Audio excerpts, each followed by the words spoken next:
Qatar 8 भारतीयों को मौत की सजा देकर रिहाई पर आखिर कैसे तैयार हुआ?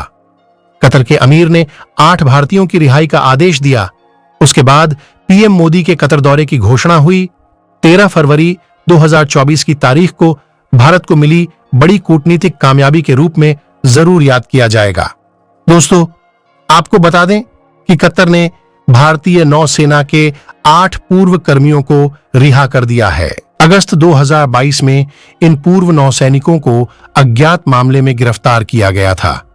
सोमवार की सुबह भारतीय विदेश मंत्रालय ने अचानक घोषणा की थी कि कतर के अमीर के आदेश पर सभी पूर्व नौसैनिकों को रिहा कर दिया गया है। पिछले साल दिसंबर में कतर की एक अदालत ने इन 8 पूर्व कर्मियों को मौत की सजा सुनाई थी।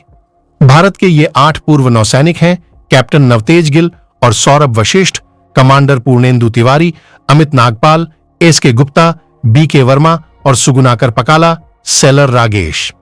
बाद में इनकी मौत की सजा को कम कर 3 से 25 साल की कदैद कर दी गई थी।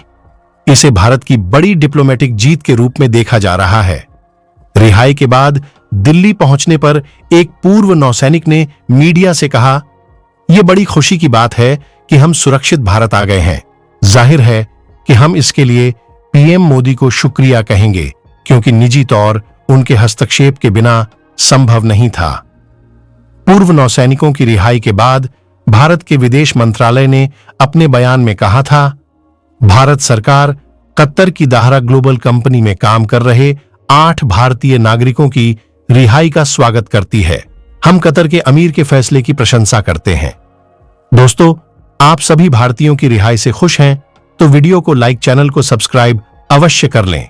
रिहाई के बाद सोमवार की शाम भारत के विदेश सचिव विनय मोहन क्वात्रा मीडिया के सामने आए और उन्होंने बताया कि पीएम मोदी यूएई के दौरे के बाद कतर भी जाएंगे।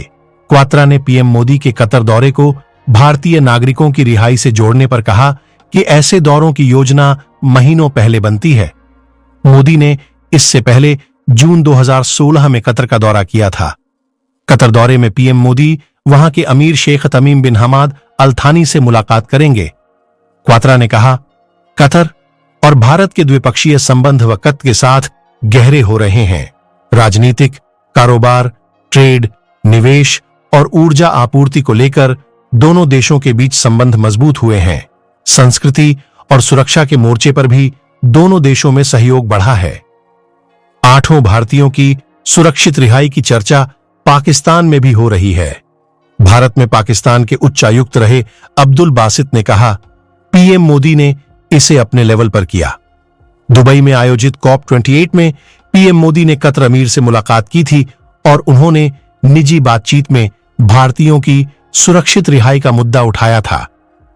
अब्दुल बासित बोले, कतर में इन 8 भारतीयों के इस्राएल के लिए जासूसी करने के मामले में गिरफ्तार किया गया था और मुकदमे के बाद उन्हें मौत की सजा मिली थी, लेकिन भारत राजनयिक कोशिश करता रहा और आखिरकार उसे कामयाबी मिली।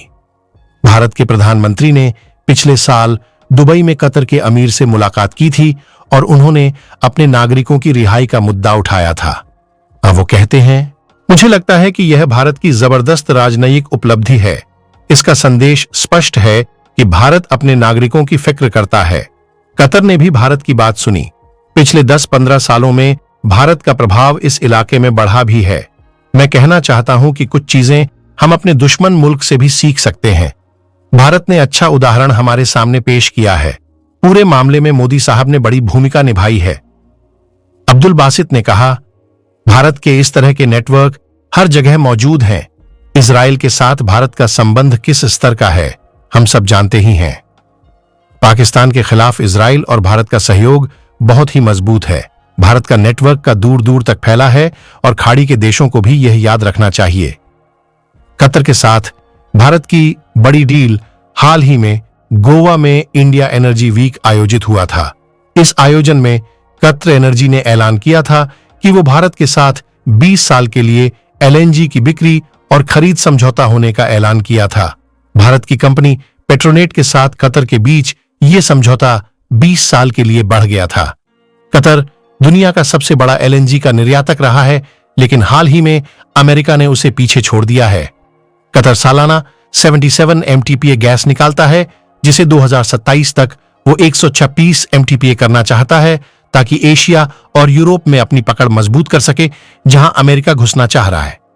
क्वात्रा ने कहा कि दोनों देशों के बीच $20 अरब का द्विपक्षीय व्यापार होता है और कतर भारत में अहम निवेशक है।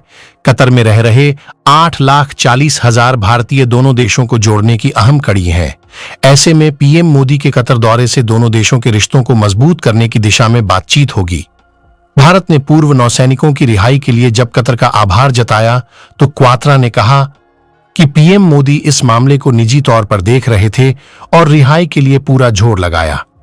कतर और भारत दोनों देशों ने अभी तक पूर्व नौसैनिकों पर लगाए गए आरोपों के बारे में कोई जानकारी नहीं दी है, न ही इन लोगों की रिहाई की शर्तों के बारे में बताया है। भारत अपने नागरिकों की रिहाई के लिए पूरा का पूरा डिप्लोमेट उतार दिया था। इसमें राष्ट्रीय सुरक्षा सलाहकार अजित डोभाल समेत कुछ अन्य अधिकारियों ने रिहाई को लेकर हुई बातचीत में अहम भूमिका अदा की। 8 पूर्व नौसैनिकों में से 7 भारत लौट आए हैं। जब पूर्व नौसैनिक भारत लौटे तो मीडिया से बोले, हमने भारत लौटने का 18 महीने इंतजार किया, हम पीएम के बहुत शुक्रगुजार हैं।